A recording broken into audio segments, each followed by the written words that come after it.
إن الحمد لله نحمده ونستعينه ونستغفره ونعوذ بالله من شرور أنفسنا ومن سيئات أعمالنا من يهده الله فلا مضل له ومن يضلل فلا هادي له أشهد أن لا إله إلا الله وأشهد أن محمدا عبده ورسوله وخليله وصفيه لا نبي ولا رسول بعده اللهم علمنا ما ينفعنا وانفعنا بما علمتنا وارزقنا علما رب اشرح لي صدري ويسر لي أمري واحلل عقدة من لساني يفقهوا قولي ثم أما بعد.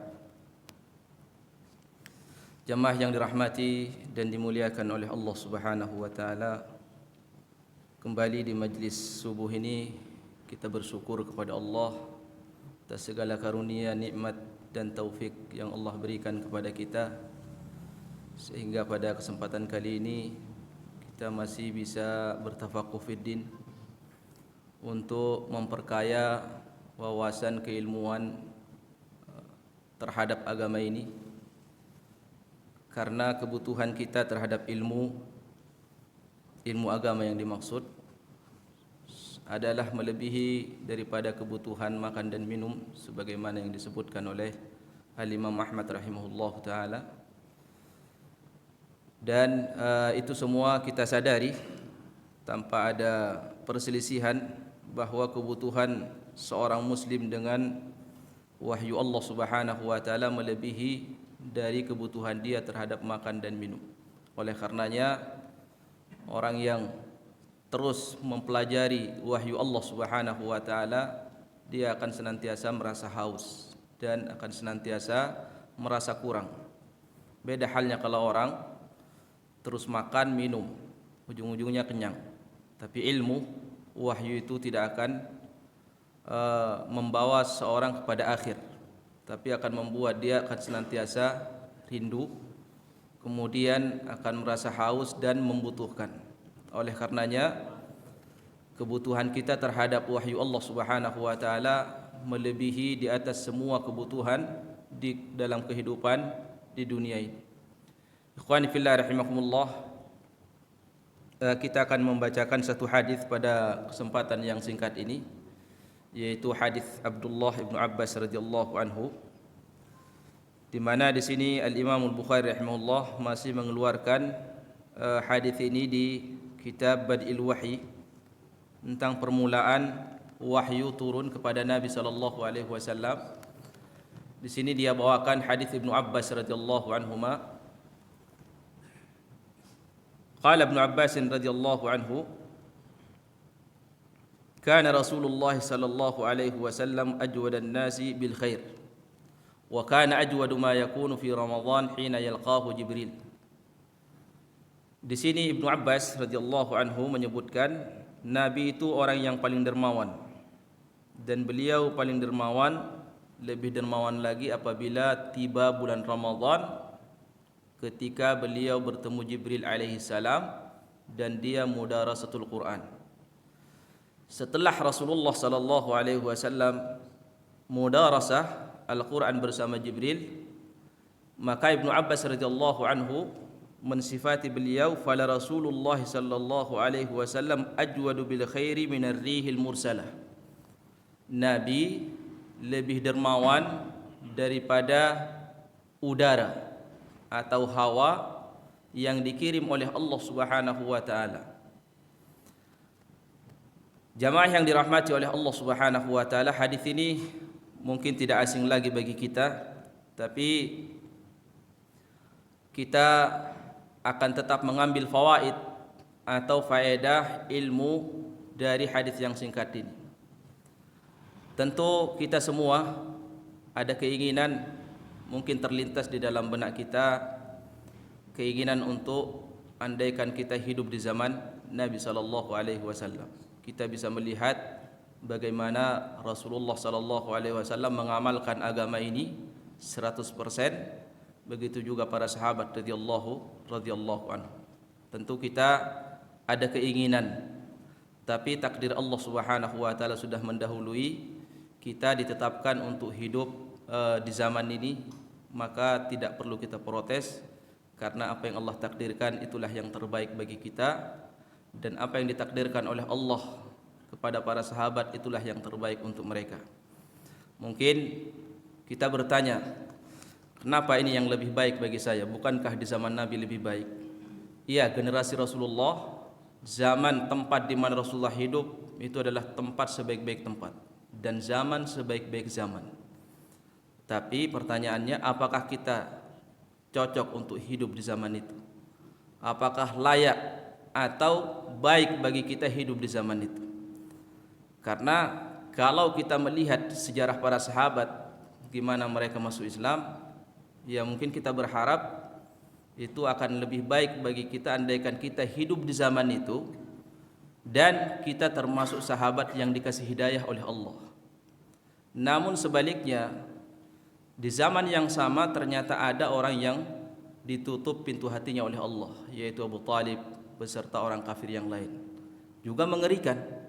Andaikan kita hidup di zaman itu, kita bukan seperti sahabat, tapi seperti Abu Jahal dan orang-orang munafik yang lain.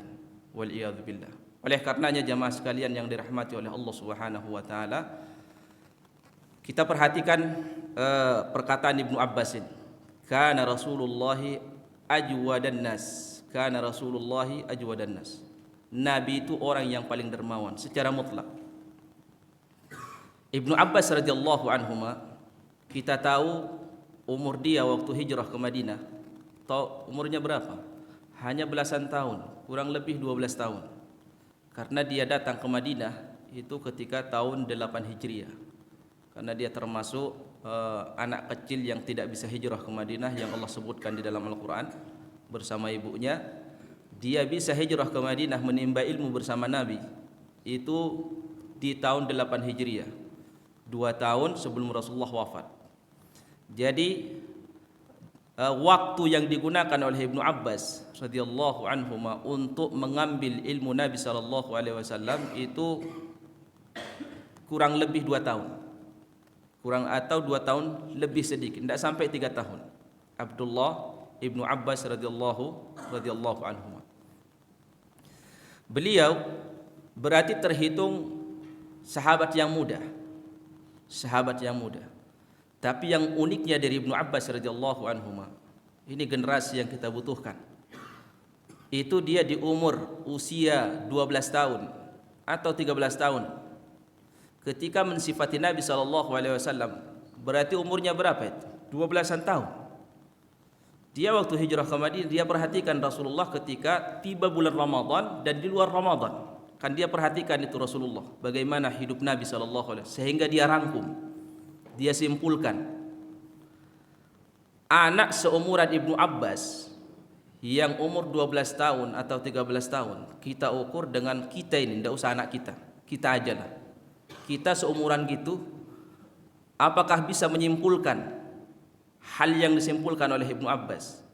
Memperhatikan sesuatu yang paling mulia pada diri seseorang. Seumuran Ibnu Abbas, kalau diukur dengan kita itu masih banyak mainnya. Ibnu Abbas ternyata dia di usia sebenarnya sudah dewasa. Karena ukuran seseorang dihitung dewasa bukan umur. Ada orang yang sudah lanjut usianya sampai 70 tahun tidak dewasa-dewasa. Ya. Jadi bukan umur. Kalau umur itu semua orang pasti dewasa. Kalau ukurannya umur. Tapi ukuran syariat itu, ya, dewasa ada yang lebih penting, yaitu apa? Bagaimana kita serius memahami agama ini. Karena ada orang yang belajar agama ini main-main terus kerjaannya, main-main aja, dijadikan sampingan agama itu, mulai dari kecil balik sampai tua. Lah orang seperti ini hakikatnya seujung kuku Ibnu Abbas dia tidak sampai. Lah Ibnu Abbas seumuran 13 tahun sudah bisa membaca dan merangkum sebuah kesimpulan yang mulia pada kehidupan Rasulullah sallallahu alaihi wasallam. Dan ini Ibnu Abbas bukan pada kesempatan ini saja. Di banyak kesempatan Ibnu Abbas dia menjadi pemuda yang terbaik di zaman itu. Dan ulama salaf rahimahullah taala itu mereka melihat itu anak itu kalau umur belasan tahun terus dia melakukan sesuatu yang mulia di dalam agama, itu dianggap bahwa dia ini di atas rata-rata yang lain. Yahya ibnu Abi Katsir ketika dia melihat ada Imam Al-Auza'i, kalau tidak salah kisahnya, dia melihat Imam Al-Auza'i ini ketika sholat, umurnya saat itu masih belasan tahun, itu kok sholatnya bagus, maksudnya sesuai sunnah gitu. Ini anak seumuran ini kok sholatnya sudah luar biasa seperti ini. Akhirnya didekati oleh Yahya ibnu Abi Katsir, didekatin. Kamu mau belajar ilmu agama? Kalau kamu mau belajar ilmu agama, saya arahkan kamu datang ke Basrah. Akhirnya dia datang ke Basrah, ketemu sama Hasan al-Basri rahimahullah. Diarahkan. Kenapa? Karena Yahya ibnu Abi Katsir melihat, oh anak ini perhatiannya sama agama luar biasa. Perhatiannya sama agama luar biasa. Jadi Ibnu Abbas radhiyallahu anhu dalam kesempatan ini itu dia tidak sama dengan anak yang lain seumuran dia. Kemudian dalam satu kesempatan di hadis yang mungkin pernah kita dengar kisahnya, ketika Rasulullah gilirannya nginap di rumah Maimunah. Maimunah ini bibinya Ibnu Abbas. Ibnu Abbas saat itu punya kebutuhan dan disuruh nginap di rumah Maimunah oleh Nabi sallallahu alaihi wasallam. Akhirnya nginap 3 orang, Ibnu Abbas, Maimunah, Rasulullah. Itu mereka pakai satu bantal saja, satu bantal panjang, Nabi sama Maimunah, di bantal itu juga Ibnu Abbas. Karena mahramnya. Nabi SAW berkaitan dengan sholat malam, dia tidak membangunkan keluarganya untuk ikut sholat seperti dia. Tapi Rasulullah itu membiarkan mereka untuk tidur kecuali nanti di sholat witir, dia bangunkan istrinya. Begitu Rasulullah SAW sudah merebahkan badannya, kemudian kata Ibnu Abbas, tidak lama kemudian dia bangun. Dia tanya kepada Maimunah, Namal Ghulayyim, apakah anak kecil itu sudah tidur? Maksudnya apa? Nabi ingin sholat supaya Ibnu Abbas tidur nyenyak, tidak terganggu. Padahal kata Ibnu Abbas, saya pura-pura tidur. Saya pura-pura tidur. Umur berapa? Umur 12 tahun. Saya pura-pura tidur. Kata Ibnu Abbas, kenapa? Karena saya ingin memperhatikan bagaimana sholat malamnya Rasulullah sallallahu alaihi wasallam. Bayangkan umur 12 tahun, yang dia perhatikan itu bukan sesuatu yang tidak mulia. Dia yang perhatikan masalah agama Rasulullah, bagaimana sholatnya Rasulullah, sholat malamnya, sehingga dia yang meriwayatkan Nabi sholat malam diantaranya Abdullah ibnu Abbas, umur 12 tahun. Jadi jamaah sekalian yang dirahmati oleh Allah Subhanahu wa taala, di dalam agama kita ini ya, kita dikisahkan oleh Allah Subhanahu wa taala dalam Al-Qur'an itu kisah-kisah. Tentunya kisah umat sebelum kita. Di antara fungsinya Allah sebutkan untuk Nabi sallallahu alaihi wasallam, linutsabbita bihi fuadaka, supaya menguatkan hati kamu wahai Muhammad. Jadi umat-umat sebelum kita, nabi-nabi sebelum, dikisahkan oleh Allah kepada Nabi untuk menguatkan hati Rasulullah sallallahu alaihi wasallam. Kenapa? Karena seseorang itu apabila dia mendapatkan sesuatu ujian, kemudian ujian itu menimpa orang sebelum dia itu agak ringan. Atau ada orang yang ditimpa penyakit yang sama ya di lingkungannya, dia itu agak ringan.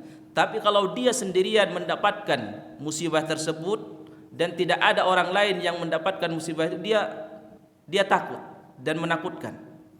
Makanya kita kalau ketimpa sakit ini, ada musibah sakit, ternyata penyakit yang sama ada orang lain yang kena juga, itu agak ringan sedikit terasa. Ternyata apa? Ternyata bukan sekedar saya yang dikasih musibah ini oleh Allah. Ada teman saya, ada umat sebelum saya. Apa poin yang terpenting disampaikan oleh Al-Quran? Kita ini manusia ini butuh, sebagaimana kita butuh Al-Quran, kita butuh orang. Kita butuh orang untuk apa? Untuk bisa kita lihat bagaimana dia mengamalkan Al-Quran itu. Makanya Nabi SAW diutus oleh Allah Subhanahu wa taala untuk apa? Untuk menafsirkan Al-Quran dengan bahasa tubuhnya. Kenapa? Karena Al-Quran tidak cukup hanya Al-Quran Allah turunkan tanpa diutus seorang Rasul yang akan memahamkan umatnya bagaimana mengamalkan. Itu orang belum tentu paham. Susah dipahami Al-Quran kalau tidak ada contoh. Ya enggak? Susah, ya. Kita ini kalau sekedar teori saja, bahkan dalam pekerjaan dunia aja sekedar teori, tapi prakteknya tidak bisa, itu dianggap jahil. Tidak semua ilmu yang kita pelajari mudah kita amalkan dan kita praktekkan. Pasti orang yang belajar skill apa saja dalam ilmu dunia, pasti ketika dia mau praktek pertama kali ada yang memandu. Ya, tidak dibiarkan dia secara langsung karena sudah menguasai kitabnya bahkan hafal, langsung praktek tidak bisa. Dia akan dipandu. Dipandu oleh siapa? Oleh yang sudah senior. Kenapa? Karena apa yang dibaca beda dengan apa yang ada di lapangan. Tidak semua yang bisa kita baca kita bisa memahami. Ya enggak jemaah? Ini tidur apa khusyuk? Iya ya. Ini Quran ini Masya Allah, kita baca bahkan nanti lebih bagus suaranya baca. Tapi apakah apa yang kita baca kita bisa paham? Belum. Tidak semua apa yang kita baca itu kita pahami. Makanya Al-Quran itu diturunkan oleh Allah Subhanahu wa taala tidak cukup. Padahal bahasanya bahasa Arab, diturunkan kepada orang Arab, bangsa Quraisy lagi, orang yang paling fasih. Bahasanya orang yang paling fasih. Tidak cukup Al-Quran Allah turunkan, tapi diturunkan seorang Rasul untuk memandu para sahabat radhiyallahu anhum. Dipandu para sahabat supaya mereka faham bagaimana cara mengamalkan Al-Quran. Maka Nabi SAW kata Anas ketika memerintahkan bukan sekedar memerintahkan seperti komandan, tapi dia terjun. Ketika mereka gali parit, Nabi ikut gali parit ke dalam. Itu cara untuk mengamalkan Al-Quran. Tapi kalau kita sekedar ucapan, orang juga akan jawabnya dengan ucapan. Jadi kita ini tidak ada yang hilang saat ini. Yang hilang hanya apa? Contohin yang kita butuhkan. Entah di keluarga, di lingkungan, kapan dan di mana saja. Kita lebih butuh kepada orang yang bisa mengamalkan agama daripada kitab. Seorang ulama ketika ditanya tentang buku tajwid, tahsin, Syekh, kitab panduan apa yang paling bagus untuk ngajar tahsin? Kata dia, satu yang paling bagus. Apa itu? Orang yang bagus bacaan Qurannya. Tidak perlu kita butuh banyak referensi. Kalau tidak ada yang bisa mempraktekkan, referensi segini tentang masa tahsin, tapi tidak ada yang bisa mengajarkan. Kita baca, tapi tidak bisa yang mengajarkan untuk mempraktekkan apa yang tertulis ini. Bisa tidak kita ambil ilmunya? Tidak bisa. Sama, agama ini pun seperti itu. Agama ini kalau tidak ada yang para sahabat yang mencontohkan, tapi ini tidak faham. Bahkan Urwah ibn Zubair ketika dia memahami ayat tentang tawaf, itu salah dia. Padahal dia ahli bahasa. Sampai diluruskan oleh siapa? Oleh Aisyah radhiyallahu anha. Bukan seperti itu cara memahaminya. Tapi seperti ini kata Aisyah. Ulama tabi'in kalau sudah pusing dengan satu masalah, didatangi sahabat, ditanya. Jadi kembali ke hadis Ibnu Abbas radhiyallahu anhuma, beliau itu menafsirkan dan melihat bagaimana kehidupan Nabi. Kana Rasulullah sallallahu alaihi wasallam ajwadun nas. Orang yang paling dermawan di luar Ramadan. Nabi orang paling dermawan. Kalimat dermawan ini kalau kita dengar sekilas, maka pikiran kita semua mengarah kepada sedekah. Sebenarnya tidak. Nabi SAW tidak terbatas hanya kepada sekedar badlul mal, memberikan harta, tidak. Namanya dermawan itu adalah dia memberikan apa yang bisa dia berikan kepada orang lain. Entah itu waktunya, entah itu tenaganya, pikirannya, hartanya, apa saja yang bisa dia berikan untuk agama ini, dia berikan. Itulah Rasulullah sallallahu alaihi wasallam. Jangankan harta. Kalau harta itu fahadits wala haraj. Nabi orang yang paling dermawan. Tidak ada sahabat yang mengalahkan Rasulullah. Nabi orang paling dermawan sampai disifati oleh orang kafir yang mensifati. Kana an-nabiy sallallahu alaihi wasallam yu'ti ata'an man la yakhshal faqr. Nabi itu kalau memberi, dia beri semuanya seakan-akan tidak takut miskin. Apa yang ada di rumah dia kasih semua.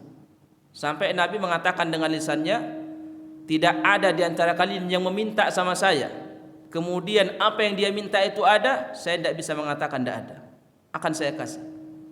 Hizam bin Hakim minta sama Nabi, dikasih. Minta kedua kali, dikasih oleh Nabi. Minta ketiga kali, dikasih oleh Nabi. Di tiga kalinya dinasihati Hakim ibnu Hizam oleh Rasulullah. Hizam ibnu Hakim, kata Nabi, wahai Hakim, ini harta ini memang mempesona dan nikmat sekali. Tapi perlu kamu tahu bahwa siapa yang mendapatkan harta ini dengan sifat rakus, Allah tidak akan berkahi. Subhanallah. Mungkin banyak harta kita ini di sini, masalahnya di sini jemaah. Nabi mengatakan orang yang mendapatkan harta dengan hati yang rakus, jiwa yang rakus, tidak akan Allah berkahi. Ini konteksnya harta yang halal, bukan yang haram. Kalau haram jelas tidak diberkahi. Ya, banyak dalilnya kalau itu. Tapi ini konteksnya adalah harta yang halal. Orang yang mendapatkan harta saat mendapatkan dengan jiwa yang rakus, kata Nabi, la yubarak lahu fihi, tidak akan diberkahi oleh Allah Subhanahu wa taala. Jadi yang kita perhatikan dalam harta kita itu bukan sekedar cara yang kita gunakan dan harta yang kita dapatkan itu halal, bukan sekedar itu terus mendatangkan berkah, tapi juga harus dilihat kepada jiwa. Karena Nabi SAW ketika ngomong la yantiqu anil hawa, pasti itu wahyu Allah Subhanahu wa taala. Jadi Nabi SAW itu dilihat oleh Ibnu Abbas, diperhatikan bagaimana dia memberi kepada orang lain waktunya, tenaganya, pikirannya.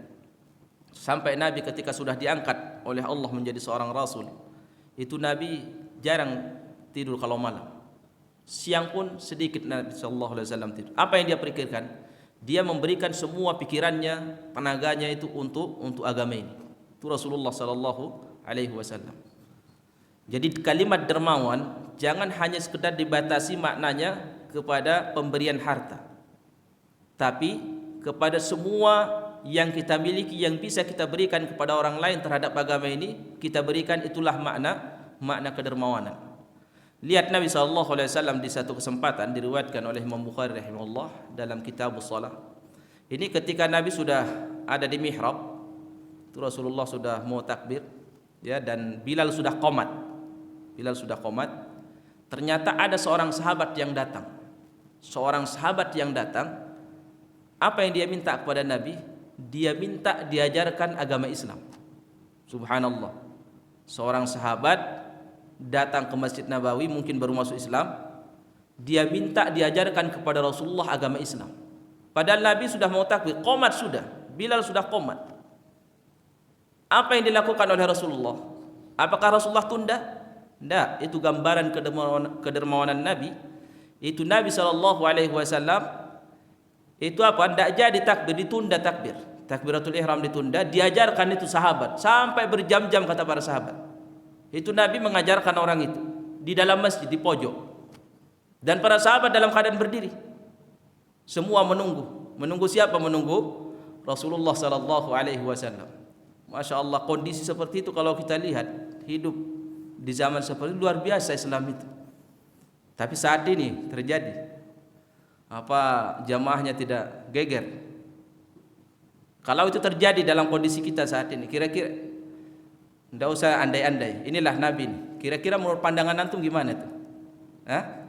Nabi melanggar syariat atau kurang berat? Gimana ini para sahabat sudah berdiri nunggu dan sudah qomat?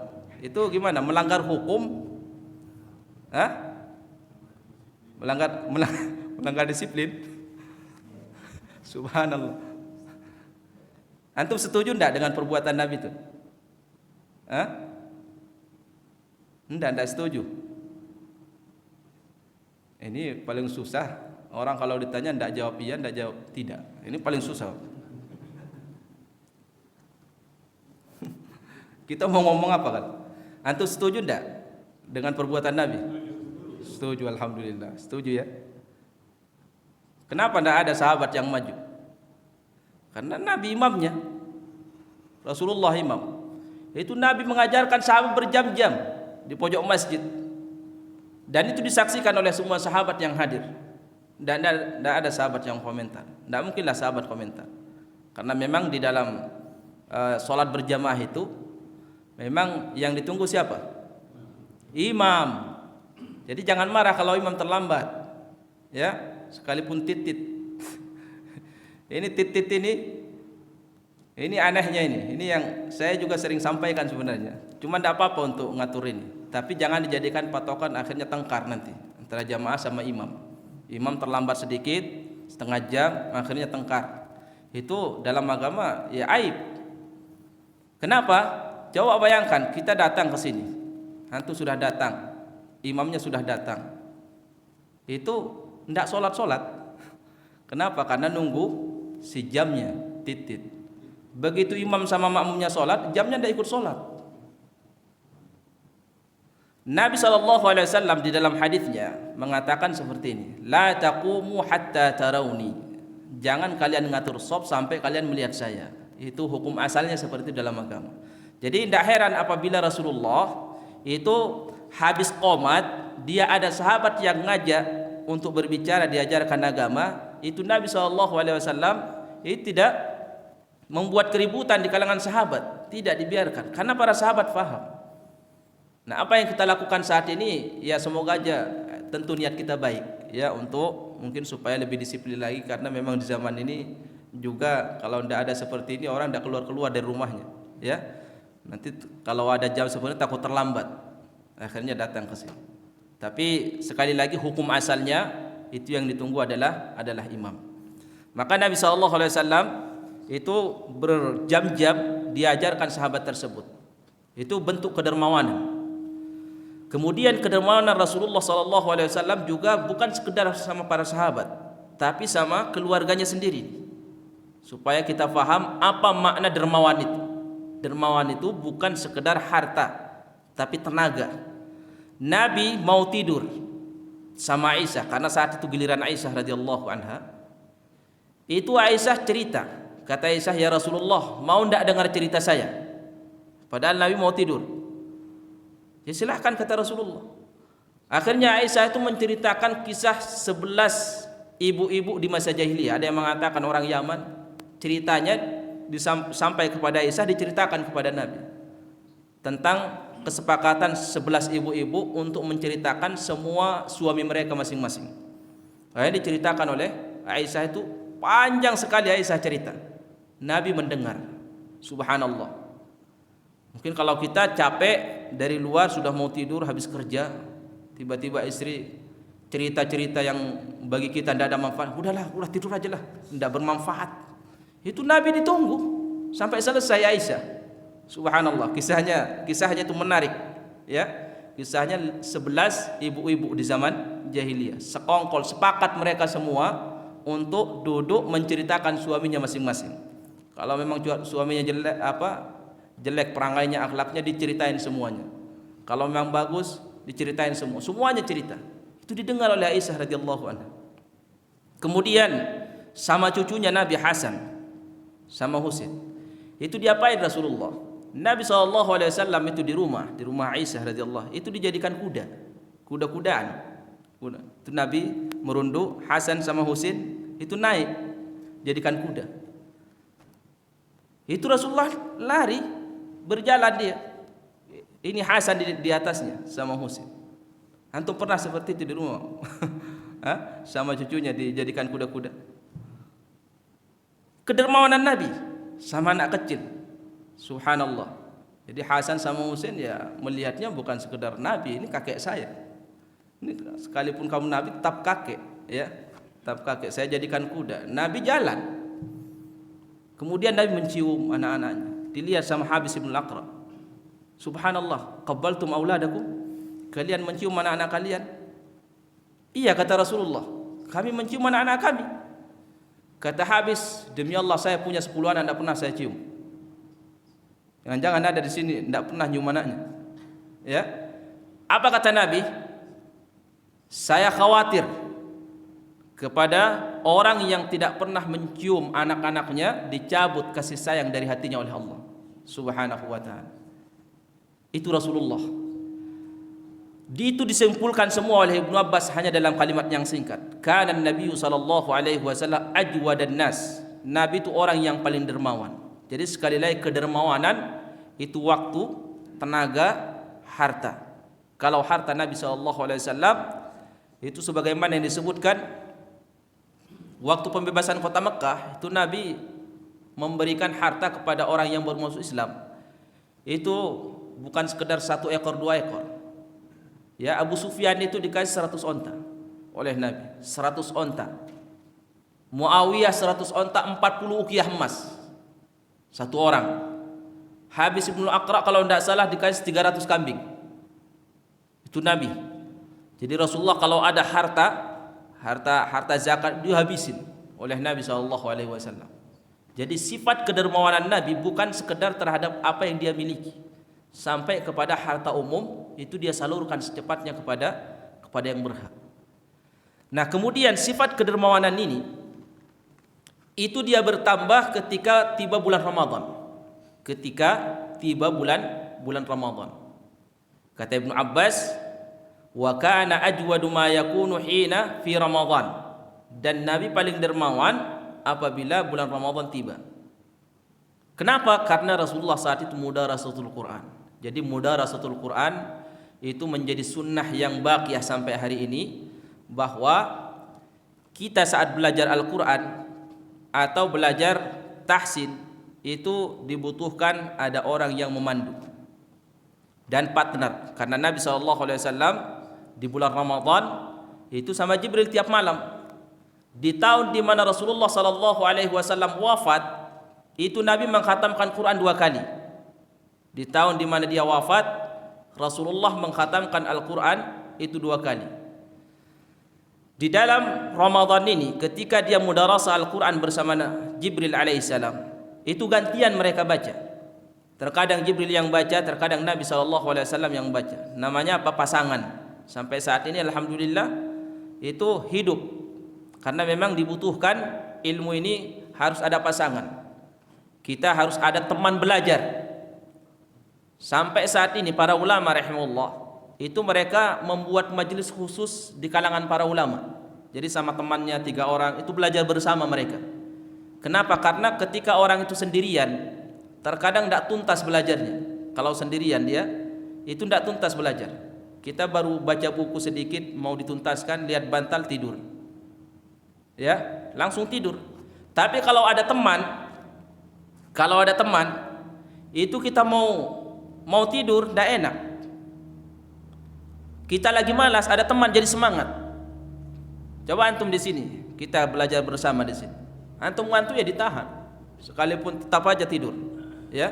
Tapi kan minimal ditahan. Dia tidak mungkin berbaring. Kenapa? Malu. Makanya kita menjadi sunnah yang bagus sampai saat ini, pasangan untuk belajar Al-Quran itu partner mereka, pasangan gantian untuk baca. Dan itu dilakukan oleh Jibril dan Nabi SAW di setiap malam bulan Ramadan. Tapi kalau dia murajaah sendiri mungkin dia malas, dia juga tidak tahu kesalahannya di mana. Tapi kalau dengan partner, coba kita ini terkadang sudah merasa lancar satu surah, ketika disetor ternyata banyak yang salah. Jadi kita tahu salah itu karena ada orang lain. Jadi jangan nolak kalau dikritik sama orang. Itu artinya kita lagi diluruskan sebenarnya. Sama seperti kita setoran, kamu salah, padahal sudah yakin ini benar semua. Begitu disetor ternyata salah. Atau mungkin ada yang lupa, dikirain sudah benar semua. Itulah fungsinya kita partner. Dan itu yang dilakukan oleh Nabi SAW sampai saat ini. Karena memang Al-Quran ini atau ilmu agama ini, wahyu ini, hukum asalnya itu apa? Disampaikan secara langsung dengan samai, dengan pendengaran, tidak pakai kitab. Dan itu ilmu yang paling kokoh, paling kuat. Ilmu kita sekarang ini banyak terlupakan karena cara belajarnya cuma baca, diusahakan untuk difahami, tidak faham ditutup bukunya, udah nanti dibaca lagi, tidak faham lagi ditutup lagi. Kenapa? Karena kita sudah hidup di zaman di mana banyak kitab. Pengaruh dari membaca Al-Quran itu, Nabi SAW menjadi tambah dermawan. Kenapa? Karena seseorang yang sering menelaah Al-Quran itu hatinya akan bersih, dan perhatian dia sama akhirat itu akan lebih banyak daripada dunia. Makanya benar istilah para ulama rahimahullah, para sahabat jasadnya aja di dunia, tapi pikiran mereka sudah di surga semuanya. Sehingga apa? Sehingga dunia ini tidak terasa berat. Mereka dapat, itu cepat dikeluarkan. Kemudian mereka tidak punya apa-apa, biasa aja. Para sahabat. Kenapa? Karena pikirannya sudah di sana. Beda sama kita ini.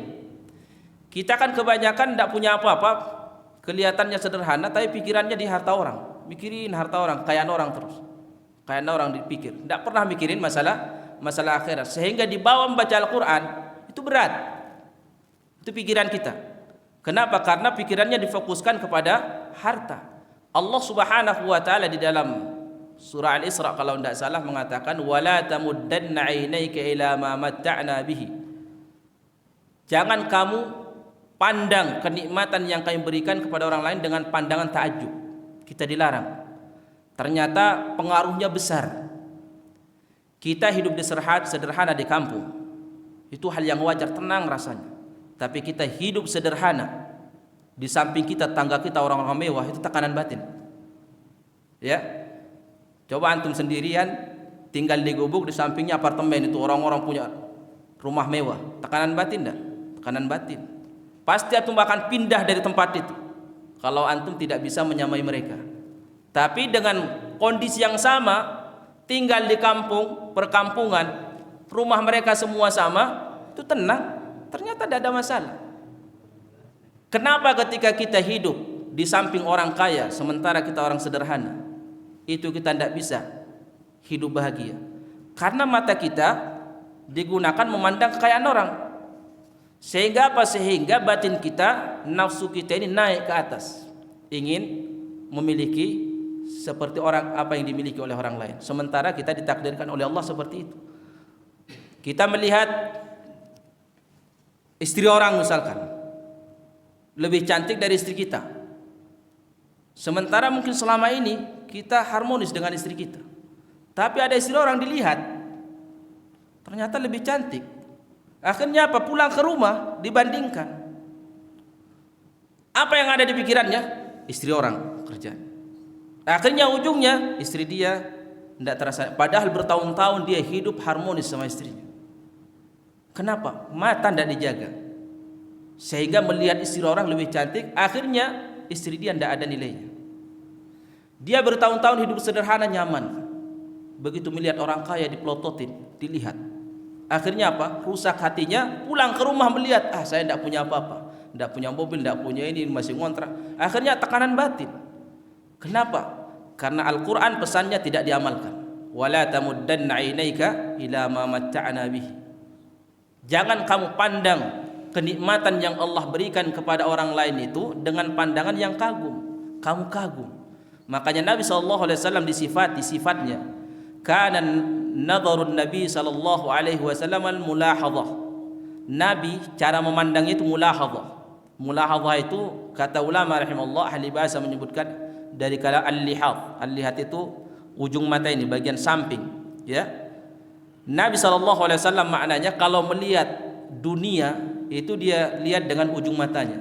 Maknanya apa? Melihat dengan penglihatan orang yang tidak serius. Melihat kenikmatan dunia dianggap seakan-akan tidak menghiraukan. Itu cara memandang kenikmatan orang lain.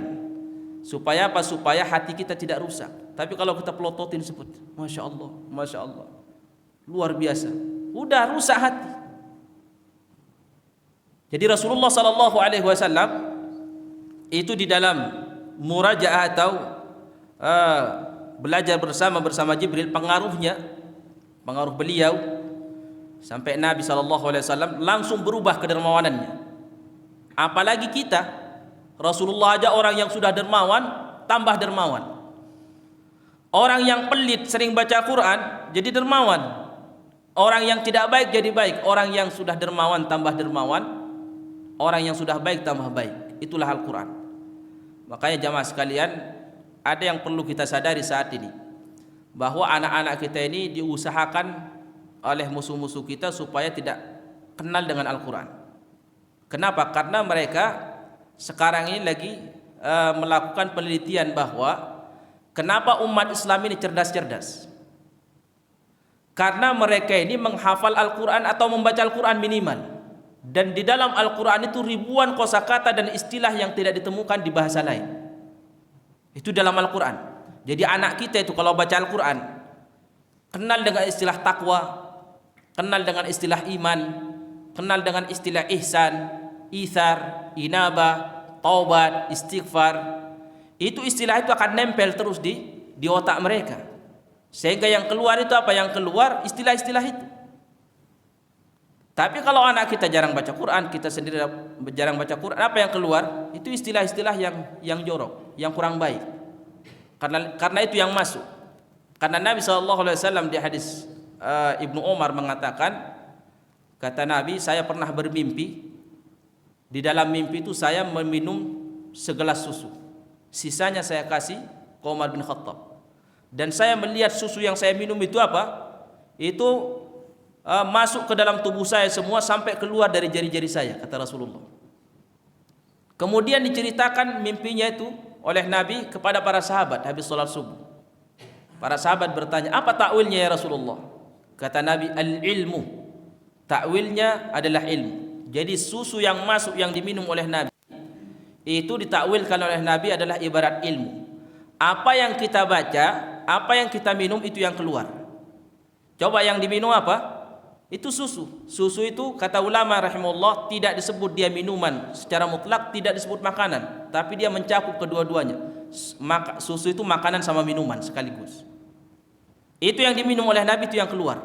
Yang baik yang diminum, yang baik yang keluar. Begitu juga ilmu. Kita ini kalau yang kita baca terus yang baik, pasti yang keluar yang baik. Kalau yang kita baca yang jelek-jelek, yang keluar juga yang jelek. Yang kita dengar istilah-istilah kotor, pasti yang keluar dari mulut kita yang kotor. Jadi orang yang sering mengeluarkan kalimat-kalimat kotor itu tidak bisa diragukan lagi, yang sering dia dengar adalah yang kotor. Itu pasti. Tidak mungkin orang itu sering mendengarkan yang baik, yang keluar yang kotor, atau sebaliknya. Ya, yang kotor yang dia dengar setiap hari tapi yang keluar yang baik, itu tidak mungkin. Itu semi mustahil. Makanya Al-Quran mengajarkan kepada kita istilah yang hanya bisa difahami oleh orang Islam sendiri. Dan luar biasa, wahyu yang Allah turunkan kepada kita ini, jamaah sekalian, itu adalah ilmu yang tidak akan bisa kita dapatkan andaikan kita kuras seluruh umur kita untuk mendapatkan itu. Itu ilmu ini. Jadi kalau ditanya siapa orang paling pintar, itu orang beriman.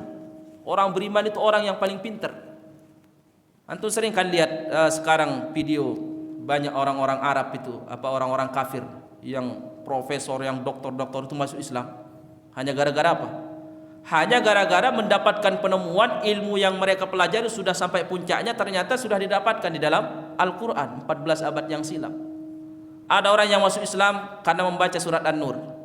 Ternyata ombak itu ada dua, masuk Islam mereka, orang Nasrani. Tidak mungkin Muhammad itu katanya mengetahui tentang perjalanan ombak, sementara dia sendiri tidak pernah berlayar, tidak pernah Nabi melewati laut, tidak pernah. Hidup Nabi itu hanya di gurun pasir, ya, padang pasir antara Mekah, Madinah, Syam, dan ke Yaman pun Nabi tidak pernah ke Syam, tidak pernah naik laut. Itu Rasul tidak pernah melewati laut. Tapi di dalam Al-Quran Allah sebutkan bahwa ombak itu ada dua. Ada ombak permukaan, ada ombak di dalam. Itu ada dua ombak. Orang nelayan faham, ya. Tapi orang yang hidupnya di pegunungan tidak mungkin faham. Itu ketika orang Nasrani baca, langsung masuk Islam dia. Langsung masuk Islam. Kemudian sekarang ini ada namanya sidik jari. Dulu tidak ada. Kebanana. Disebutkan oleh Allah ternyata di dalam surah Al-Qiyamah, bal qadiruna, kata Allah, justru kami maha kuasa untuk mengembalikan jari-jari mereka. Ulama tafsir dulu ketika menafsirkan ayat ini, itu mereka ya ditafsirkan secara umum saja. Tapi dengan adanya penemuan teknologi saat ini, ternyata ada sidik jari. Nah, pertanyaannya, kenapa harus jari yang disidik? Kenapa tidak dengkul atau kepala atau hidung atau telinga? Kenapa harus jari? Karena di jari-jari ini tidak mungkin orang itu sama. Jari-jari di sini ada garis-garis kecil halus, ya. Tidak mungkin orang itu sidiknya sama dengan orang lain, sekalipun dia anak kembar, apalagi sekedar saudara kandung. Itu ternyata ditemukan. Al-Quran 14 abad yang silam sudah cerita tentang masalah itu. Jadi semua yang mereka temukan ujung-ujungnya itu kembali kepada Al-Quran. Makanya di situ mereka faham bahwa umat Islam ini punya ilmu yang besar luar biasa. Makanya mereka harus dijauhkan dari Al-Quran. Kalau tidak jadi orang cerdas. Itu mereka. Jadi kembali kepada hadis Ibnu Abbas radhiyallahu anhuma, Nabi SAW setelah membaca Al-Quran, mudarasatul Quran bersama Jibril alaihissalam, tambah kedermawanannya. Nabi orang sudah dermawan, tambah kedermawanannya. Setelah itu kata Ibnu Abbas, Nabi lebih dermawan daripada udara ini. Ini udara. Ini kalau tidak ada udara kita mati. Berapa menit lagi nih waktunya? 10 menit lagi ya. Insyaallah masih ada waktu. Nabi SAW digambarkan oleh Ibnu Abbas. Ibnu Abbas disebut dengan Al-Hibru, sampai disebut tinta dia saking luar biasanya ilmunya. Nabi itu kebaikannya dan kedermawanannya mengalahkan udara. Lihat udara ini. Semua orang membutuhkan udara. Bukan sekedar orang beriman saja, sampai orang kafir pun membutuhkan, mendapatkan kebaikan dari udara. Nabi SAW kebaikannya, keberkahannya bukan sekedar dirasakan oleh orang beriman, sampai orang kafir pun merasakan. Kalau hari kiamat sudah jelas itu. Hari kiamat semua orang mendapatkan syafaat Nabi SAW. Syafaatul uzma. Ketika manusia dikumpulkan di padang mahsyar 50.000 tahun, siapa yang meminta kepada Allah sehingga Allah memberikan keputusan dan pengadilan, yang ahli surga dimasukkan ke surga, ahli neraka masukkan ke neraka? Nabi. Orang kafir saat itu mendapatkan, karena mereka sudah bosan tersiksa di padang mahsyar, tidak kuat mereka. Nabi yang meminta kepada Allah supaya apa? Dipercepat pengadilan. Itu disebut syafaatul uzma, yaitu pertolongan yang besar yang dirasakan oleh seluruh umat manusia sampai Adam sekalipun. Itu merasakan kebaikan Nabi SAW. Jadi Rasulullah kebaikannya melebihi daripada udara atau hawa yang kita hirup setiap saat. Kenapa? Karena Nabi SAW itu bukan menghidupkan jasad kita, tapi Rasulullah SAW menghidupkan ruh kita. Yang terpenting dalam hidup kita ini apa? Ruh. Orang kalau tidak ada ruhnya, sekalipun dia masih ada jasadnya, orang tidak berani mengatakan si fulan itu jasadnya. Karena memang ruh inilah yang diperintahkan oleh Allah untuk disucikan.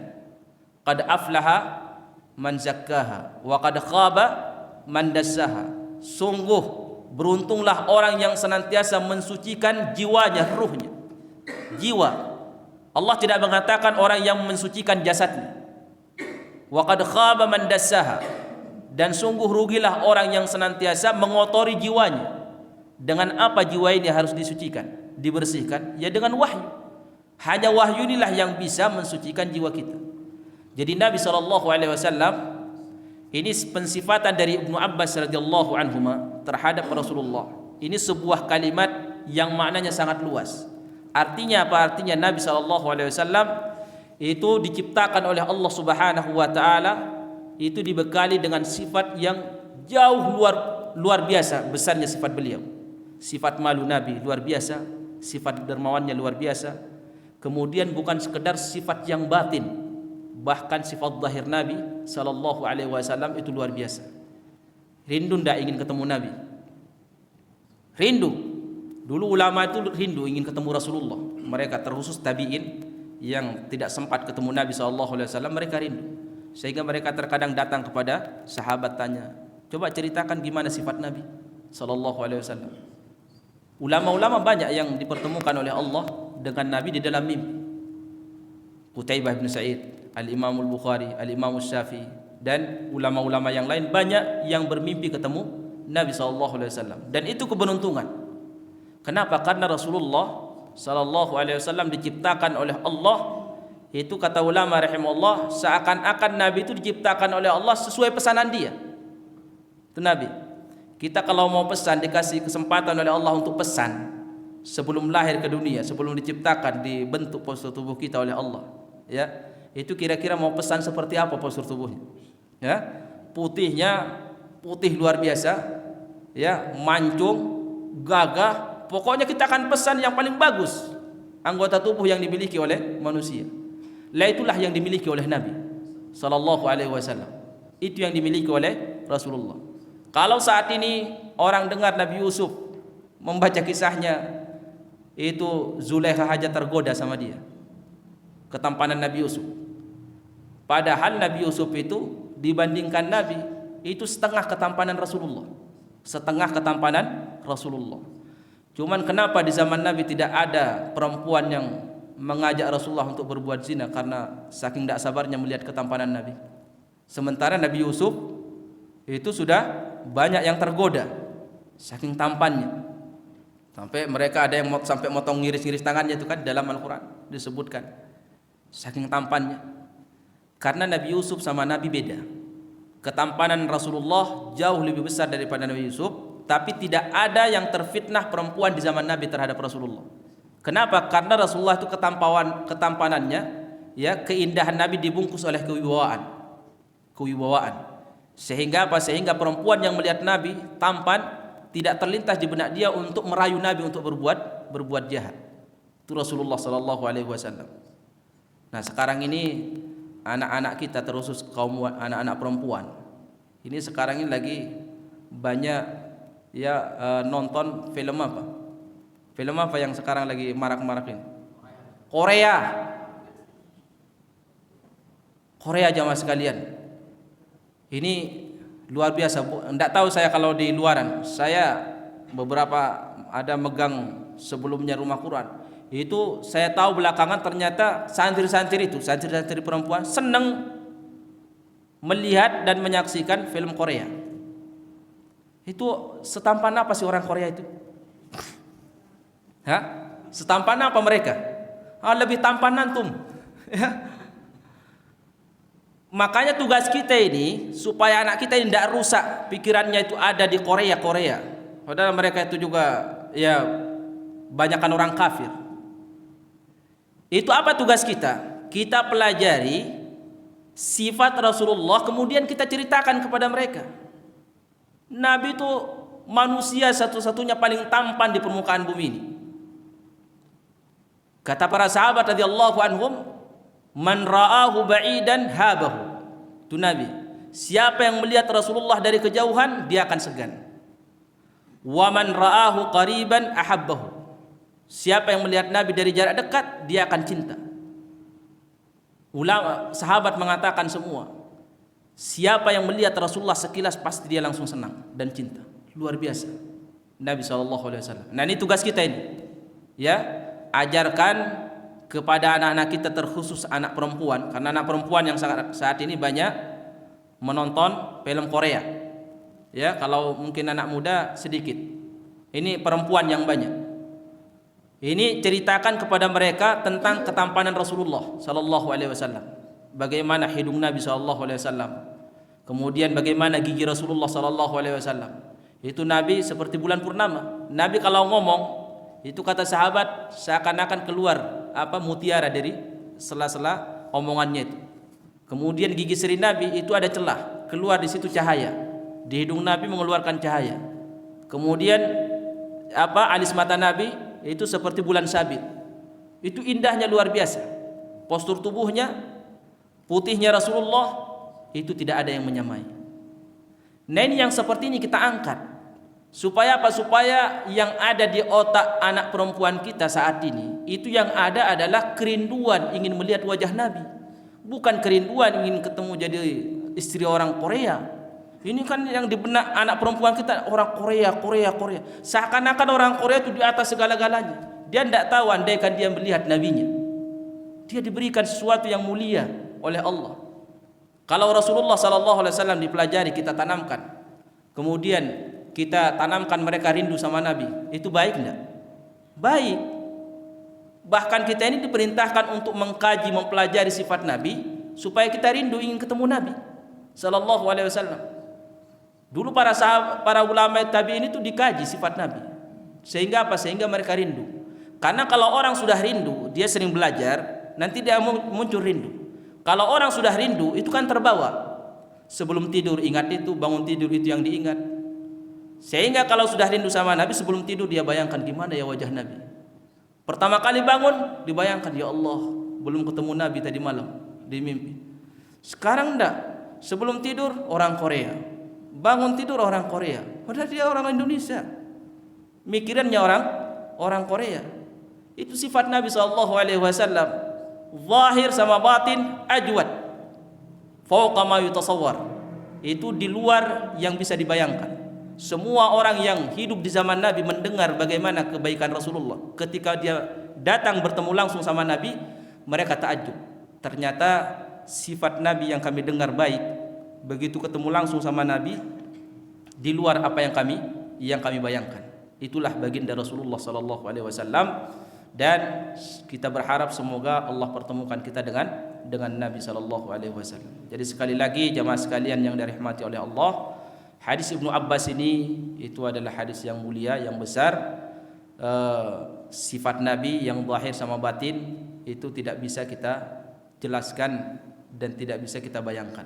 Intinya Rasulullah sallallahu alaihi wasallam itu indah, tampan, zahir sama batinnya, sehingga layak dia untuk menjadi kekasih Allah subhanahu wa ta'ala. Baik jamaah sekalian, mungkin waktunya sudah habis. Barakallahu fikum. Kita tutup dengan doa kafaratul majlis. Subhanakallahumma bihamdika asyhadu an la ilaha illa anta astaghfiruka wa atubu ilaik. Assalamualaikum warahmatullahi wabarakatuh.